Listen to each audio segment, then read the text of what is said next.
ibyanditswe byera biri muri Bibiliya. Yego. None Bibiliya bwayo rero igitabo ngo irasobanutse. Ni ntanga urugero ngo ati ubu ngwaye urupapuro rumwe. Yego. Umwe akarusoma ukwe n'undi akarusoma ukwe nk'urugero ngo urupapuro wenda nakwiye kwa muganga. Yego. Aravuga ati wasomuka bati uyu muntu bamwandikiye ibinini bya paracetamol. Yego. Undi akavuga ngo bamwandikiye amodiakine. Ushobora kubanza ukibaza ati se urupapuro bari gusoma ko ari rumwe ni rwo rufite ikibazo cyangwa abasomyi nibo bafite ikibazo. Tubuni tujya kugura ibinini uyu muntu tumugurira turamugurira amodiakine cyangwa turamugurira paracetamol. Kandi bose basomye urupapuro rumwe. Basomaga urupapuro rumwe. Ibyo ndi gushaka kubivuga wiki rero. Iyi Bibiliya ushobora gutumira pasiteri umwigisha umwe. Urugero wenda bivuge neza utumiye pasiteri w'umudivantiste. Batura pasiteri wa ADPR.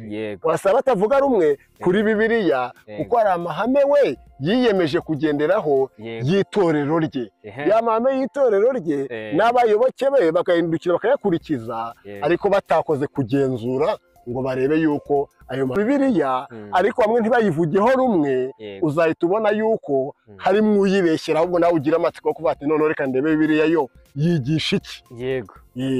Niba mwakubwiye ngo umuntu ntazabona ubwami bwo mu ijuru kubera ko akora ku isabato, undi akababwira ngo ayo mategeko yarebaga ubwoko bumwe bw'Abayisiraheli ntiyarebaga abanyamahanga. Urabanza none ubaze Bibiliya ivuga ati muri ibi none Bibiliya yo ibivugaho iki? Yego. Ya Mana ivuga muri Bibiliya, sibyo? Yahumekeye muri Bibiliya kandi ariyo tuvuga ngo tuzasanga mu ijuru yo yabivuzeho iki? Kandi ibyavuze turabisanga cyuko kurusha abandi cyambere nkuko tubibonye Bibiliya bivuga ni ukubika ibyavuzwe n'Imana. Kandi ibyavuzwe n'Imana ugomba kubisanga. Bari banditse buri wese yandika kimwe ukwacyo, ikindi ukwacyo, ikindi ukwacyo. Noneho biza gushyirwa muri rya kusanyirizo ari ryo bise Bibiliya. Yego. Urakoze cyane ku bisobanuro duhaye. Agomba kugira intego. Udafite intego nta n'icyo wabasha gukora. Ntacyo wakora. Uyaga kanya umuntu wese tuzi ko ntawe uzi igihe asigaje hano muri iyi si. Yego. Niyo mpamvu umwanya umuntu aba afite agomba kuwukoresha uhereye none. Ushobora kurindira uvuye ngo ejo hazaza ukarindira ngo mu mwaka utaha kandi ntuhageze. Niyo mpamvu gukora bigomba gutangira none ahubwo ugakomeza kuko ibanga duhishwe ni igihe umuntu asigaje kumara hano muri iyi si. Yego. Ahubwo ubutumwa twebwe ubaka kanya twamamaza ari nabwo natwe twigishije aribwo twahawe kandi ari nabwo tugomba kuvuga. Ni ubutumwa bwiza bw'ubwami. Ubwo butumwa bwiza bw'ubwami ni uko twahishuriwe yuko hazabaho ubwami buzaza bugakuraho ubwami bw'iyi si butera abantu gukora iby'Imana idashaka. Ubwo butumwa rero ni nabwo Yesu Kristo yasigiye intumwa azabwira ngo mugende mwigisha abantu mu mahanga yose ubutumwa bwiza bw'ubwami. Niyo mahame naryo shingiro ry'ubutumwa bwiza ko natwe ubwacu turi abakristo. Niba turi abakristo rero tugomba kugera ikirenge mu cya Kristo kandi tukamamaza ubutumwa bwa Kristo agezeho none n'ababyandikiwe. None njye maze kumenya imari ijambo ry'Imana nshingiye ku mumaro ryangiriye ubwanjye. Niyo mpamvu numva nanjye naribwira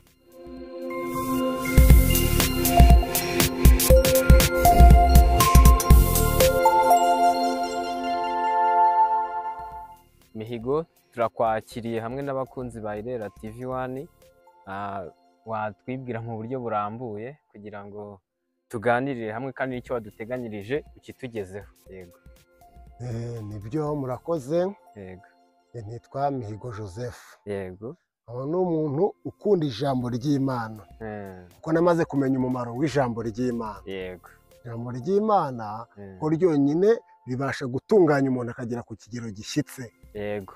Nacyo cyatumye Imana iryandikisha igatuma intumwa n'abahanuzi ikamera ko byandikwa kugira ngo bikwire mu mahanga yose. Yego. Ko n'abatari ababyanditse no byabagezeho none n'ababyandikiwe. Yego.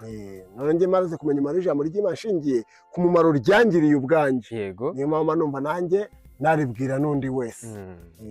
Urakoze cyane Mihigo. Turakwakiriye muri rusange wembe mwikaze. Abakunzi ba Irera TV1 nabo barakurikiranye bari kumva ikiganiro ibyo urimo kugiye kutugezaho.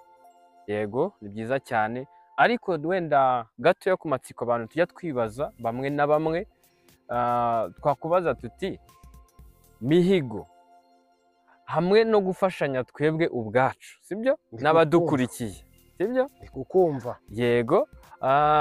twagira ngo udufashe utubwire ubundi ni ayahe mahame ugenderaho ahatse ayandi mu by'iyobokamana cyangwa mu buryo bwo kubaha Imana ku ruhande rwawe? Urakoze cyane. Yego. Amahame ya mbere ngomba kugenderaho, yego, ni uko kugera aka kanya ubutumwa twebwe aka kanya twamamaza ari nabwo natwe twigishije, aribwo twahawe kandi nabwo tugomba kuvuga. Ni ubutumwa bwiza bw'ubwami. Ubwo butumwa bwiza bw'ubwami ni uko twahishuriwe yuko hazabaho ubwami buzaza bugakuraho ubwami bw'iyi si butera abantu gukora iby'Imana idashaka. Ubwo butumwa rero ni nabwo Yesu Kristo yasigiye intumwa zabwira ngo mugende mwigisha abantu mu mahanga yose ubutumwa bwiza bw'ubwami. Niyo mahame, naryo shingiro ry'ubutumwa bwiza, ko natwe ubwacu turi abakristo. Niba turi abakristo rero tugomba kugera ikigenge mu cya Kristo kandi tukamamaza ubutumwa bwa Kristo. Yego. Urakoze cyane. Tugarutse gato nanone, nimba atari iby'ibanga, udufashije muri rusange n'abadukurikiye, watubwira mu igenamigambi ryawe ejo hazaza uteganya iki mu iyobokamana? Ni iki uteganya gukora? Umuntu avuga ati mfite bizinesi ndashaka kuzakora izindi, wowe noneho mu by'iyobokamana ejo hazaza uteganya kuzakora iki? Mu iyobokamana bivuga ngo ejo hazaza ni uko umuntu wese agomba kugira intego. Udafite intego nta n'icyo wabasha gukora. Ntacyo wakora. Muri aka kanya umuntu wese tuzi ko ntawe uzi igihe asigaje hano muri iyi si. Niyo mpamvu umwanya umuntu aba afite agomba kuwukoresha uhereye none. Ushobora kurindira uvuye ngo ejo hazaza, ukarindira ngo mu mwaka utaha kandi ntuhageze. Niyo mpamvu gukora bigomba gutangira none, ahubwo ugakomeza, kuko ibanga duhishwe ni igihe umuntu asigaje kumara hano muri iyi si. Ahubwo intego ye n'ubundi niyo navuze na kare, ni uko yo kubwira n'abandi bose ubutumwa bwiza bw'ubwami, kugira ngo abantu bose tuzabane muri ubwo bwami duhora dusaba muri rya sengesho Yesu Kristo yatwigishije tuvuga ngo ubwami bwawe buze.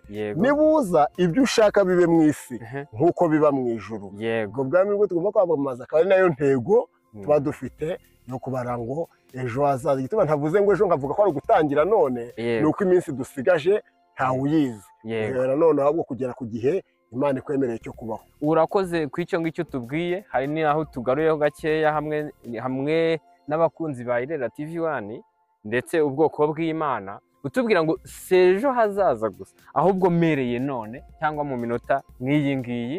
Imana iguha umugisha mwinshi cyane. Tunabwira nawe udukurikiye, mwadufasha ukaduhaho inyunganizi n'igitekerezo unyuze muri komenti, ukatubwira nawe mbese nayahe mahame wowe ugenderaho mu by'iyobokamana.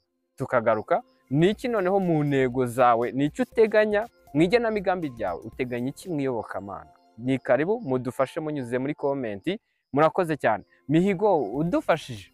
Hari abantu aho bagiye bateraniye impande n'impande bavuga yuko barimo kurebera hamwe ibyubaha Uwiteka Imana Nyiringabo, cyangwa uburyo bakubaha Uwiteka Imana. Yego. Abenshi baba bafite igitabo cyitwa Bibiliya. Yego.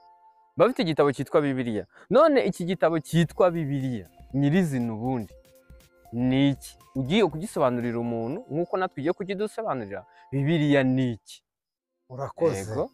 Bibiliya ni ikusanyirizo ry'ibitabo byanditswe n'abantu Imana yahumekeyemo, ikajya ibatuma ku bwoko bwayo. Abo nibo tubona nko kubona ngo Yesaya, Yeremiya, Mose, abo bose nibwo asaga umuntu wese yagendaga yandika igitabo bakoresheje ibyo bitaga imizingo. Ugasanga umuzingo wa Yesaya ukwawo, hakabaho umuzingo wa Yeremiya ukwawo, hakabaho umuzingo wa Ezekiyeli ukwawo. Nk'urugero rwa bugufi niyo mabona na Yesu Kristo yaraje bamuha igitabo cy'umuhanuzi Yesaya. Ibyo ngibyo ko ntibyari bifatanye, nyine ntabwo yari Bibiliya icyo gihe. None byari bitandukanye. None haza gukoreshwa rero kubihuriza hamwe. Bakibihuriza hamwe niyo mpamvu gusobanura ngo Bibiliya ni ikusanyirizo rya bya bitabo. Ariko bahumekeyemo bari banditse buri wese yandika kimwe ukwacyo, ikindi ukwacyo, ikindi ukwacyo. Noneho biza gushyirwa muri rya kusanyirizo ari ryo bise Bibiliya. Yego. Urakoze cyane ku bisobanuro duhaye. N'ubundi nk'uko Bibiliya abantu tugenda tubyibazaho bitandukanye, bamwe bavuga ati ni igitabo cy'Imana, abandi ati ni icyavuye mu ijuru, abandi ati ni abantu bacyanditse. Ku bisobanuro duhaye urakoze cyane. Dusaba nawe udukurikiye waduha igisobanuro cya Bibiliya unyuze muri komenti, byaba byiza cyane, waba ufashije n'abandi bose babyibazaho. Ariko n'ubundi nk'uko ubikomojeho, dusanga igitabo cya Bibiliya ari igitabo kirimo ibyo abakristo bizera, ndetse kibumbatiye hamwe ibitabo n'inzandiko bivuga ku by'amateka, ku by'uyu munsi n'iby'ejo hazaza. Kandi tugasanga byaranditswe n'abantu bagiye batandukanye, kandi tukanasanga Bibiliya irimo n'iby'Imana yavuze nyirizina. Urakoze cyane Mihigo ku bisobanuro duhaye, kugira ngo wenda udufashe hagati aha ngaha. None iyo Bibiliya kumva yego igenda iboneka hirya no hino, aho abantu baba bateraniye mu nyubako runaka barimo gusenga cyangwa barimo kwiga iyo Bibiliya nyirizina, ubundi ubwo akamaro kayo ni akahe? Imaze iki? Imariye iki umuntu? Ni bande igirira akamaro? Yego, akamaro kayo mfashe nanjye nabivuga nkoresheje iyo Bibiliya, kuko nabwo yerekana akamaro kayo. Nakwifashisha nk'iri jambo Pawulo yandikiye Timoteyo, mu ibaruwa ya kabiri Pawulo yandikiye Timoteyo igice cya 3 umurongo wa 16. Akamaro kayo yarakagaragaje, avuga ngo ibyanditswe byera byose byahumetswe n'Imana kandi bifite umumaro. Aho niyo magana bifite umumaro wo kwigisha umuntu, no kumutunganya, no kumwemeza ibyaha bye, kugira ngo umuntu w'Imana abashyitse. Ako ni akamaro ya Bibiliya. Iyo umuntu amaze kugira ibyanditswe byera, biramwigisha, bikamutunganya, bigatuma umuntu w'Imana agera ku kigero gishyitse. Yego, urakoze cyane kwako kamaro tubwiye ka Bibiliya. Kandi n'ubundi abadukurikiye nabo bagenda badufasha muri komenti, batwereka akamaro ka Bibiliya n'icyo nabo barimo kuyivugaho. Ariko niyo Mihigo nk'uko wari ubivuze, ngo iyo Bibiliya y'ubwayo mu rwandiko Pawulo rwa kabiri yandikiye Timoteyo, ibice 3 umurongo wa 16 nk'uko uhavuze. Ariko nk'uko havuze ngo ibyanditswe byera byose ngo byahumetswe n'Imana. Ibyo utubwira n'umumaro bigira nk'uko wari ubivuze hejuru. Rero niyo tugiye n'ubundi hariya mu Baroma, muri iyo Bibiliya n'ubundi tuyifashishe tuhasome. Mu Baroma ibice 3 ku murongo wa 2 havuga ngo abayuda babarusha muri byose, babarusha mu buryo bwose. Irya mbere ni uko babikijwe ibyavuzwe n'Imana. Urakoze, ndi kukumva. Niyo nasubiramo gato, abayuda babarusha mu buryo bwose. Irya mbere ni uko babikijwe ibyavuzwe n'Imana. Rero uyu mumaro n'ubundi hise ujya guhuza na wa wundi uvuze yuko ibyanditswe byera byose byahumetswe n'Imana. None hano dusanze tuvuga ngo abayuda barusha abandi mu buryo bwose, ariko ngo icya mbere babarushamo ngo nuko bagize gute? Nuko babikijwe ibyavuzwe n'Imana. Kandi ibyavuzwe n'Imana turabisanga hehe? Muri ya Bibiliya n'ubundi. Urakoze. Urumva hagarutse herekana nyirizina umumaro wayo. Urumva umumaro wa mbere, cyangwa agaciro ka mbere, cyangwa icyo ukwiye kurusha abandi cya mbere nk'uko tubibonye Bibiliya bivuga, ni ukubika ibyavuzwe n'Imana. Kandi ibyavuzwe n'Imana ugomba kubisanga hehe? Muri Bibiliya. Urakoze, icyo kirumvikana. Umuntu wese afashe Bibiliya akayiga, yasobanukirwa, asangamo ibyavuzwe n'Imana. Yamara kubisangamo yabyakira, bikamugirira wa mumaro twabonye nyine. Uravuze umumaro wabyo umugera, iyo umuntu abyumvise akabyakira. Urakoze cyane. Rero ku icyo ngicyo, umuntu akimara kwiga icyigisho nk'iki ngiki cy'ingenzi, ako kanya ahita ashyira mu bikorwa ibyo yize, ndetse akabimenyesha n'abandi. Ese Mihigo, mu buryo turimo dusubika kino kiganiro, turimo tugisoza, ni iki wabwira abadukurikiye? Ikintu nabwira abadukurikiye ni uko kugera uyu munsi wa none n'igihe turimo, ni ukuvuga ko iyi Bibiliya twigisha kandi natwe twigishijwe, ni uko hamaze gutahurwa yuko harimo n'abigisha b'ibinyoma, aribo birigaragaza kenshi ngo baseseye muri twe rwihishwa. Noneho bakwitwa abigishwa b'ibinyoma uzabwirwa n'iki rero? Ni uko usanga Bibiliya yo batayivuga ukwiri. Bamara kutayivuga ukwiriye, ugasanga bari kugenda bateramo akantu kitwa umusemburo umusemburo bagashyiramo igitubura. Icyo gitubura Bibiliya yivuga neza ngo ni umusemburo. Yesu nawe yavuzeho muri Luka igice cya 12 ubwo avuga ngo muhaze mwirinde umusemburo w'abafarisayo aribwo buryarya bw'abigisha b'abanyabinyoma. Ibyo ushobora kubibona ute rero kugira ubibone neza ni uko nk'uko hano bivuze nk'uko Bibiliya ubwayo bivuga nyine yuko harimo abigisha b'ibinyoma ariko uzavuga ati bose ko bafite Bibiliya none nzabwirwa icyo abigisha b'ibinyoma. Niba bigisha ya Bibiliya ariko bamwe ntibayivugeho rumwe uzahita ubona yuko harimo uyibeshyera ahubwo nawe ugira amatsiko yo kuvuga ati none reka ndebe Bibiliya yo yigisha iki.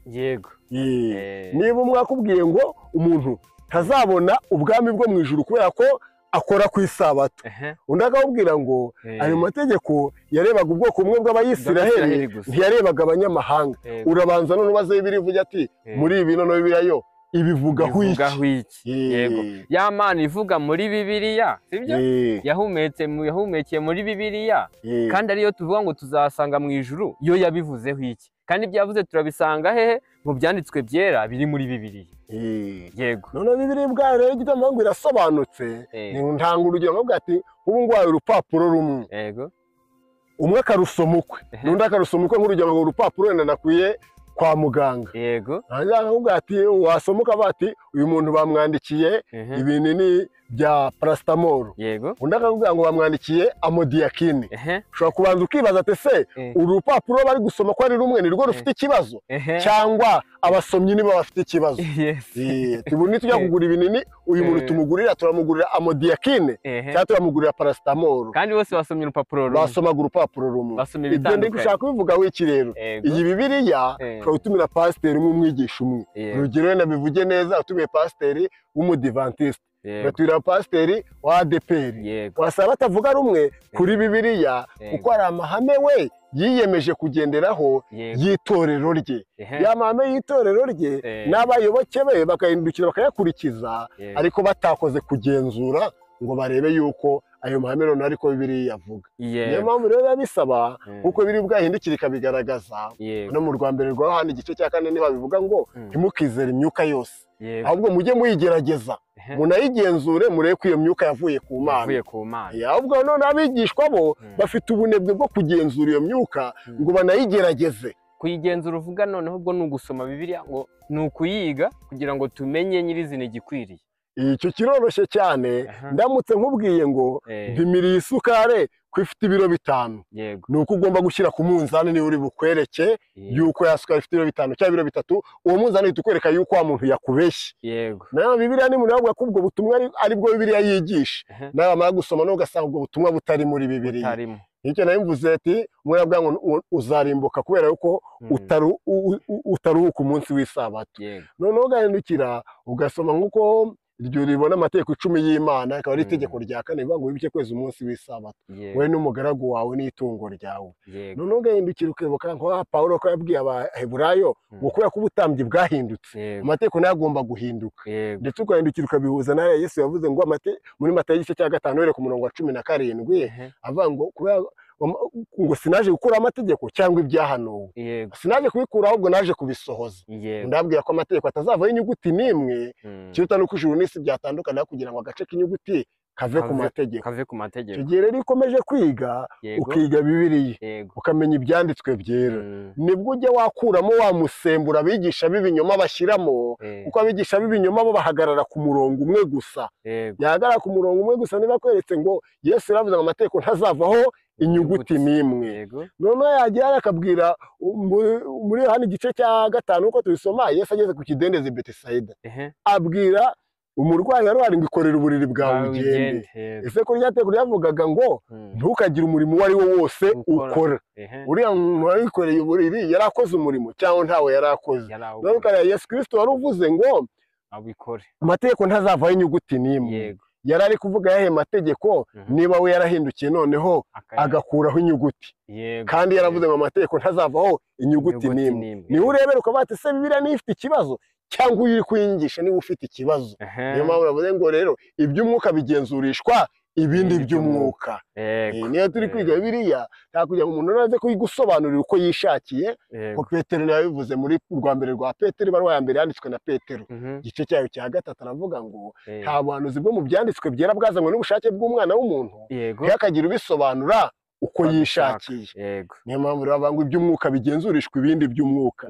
Niyo muravuga ko kwigisha Bibiliya ariko ibyo akubwira bikaba bihabanye n'ibyanditse muri Bibiliya, uzajya uhita umenya ko uwo ari umwigisha w'ibinyoma. Yego, urakoze cyane Mihigo kubw'ibisobanuro duhaye n'impuguro duhaye. Imana iguha umugisha mwinshi cyane.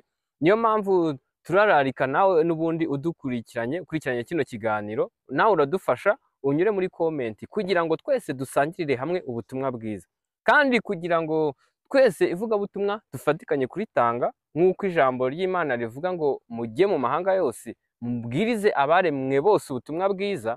Niyo mpamvu nawe uko woherereza mugenzi wawe kino kiganiro ni ugufashanya, kandi nawe ubutumwa bwiza ubu butambukije. Murakoze cyane rero, n'ubundi mwari muri kumwe n'ubwoko bw'Imana buterwa n'ishyaka kwiga ijambo ry'Imana ndetse no gusobanukirwa iby'Imana Data twese ishaka kugira ngo dukore ibikwiriye nk'abana b'Imana. Rero mugire amahoro n'ubuntu bw'Imana mubiheshejwe no kumenya Imana Data wa twese n'Umwami wacu Yesu Kristo. Murakoze cyane Mihigo, murakoze.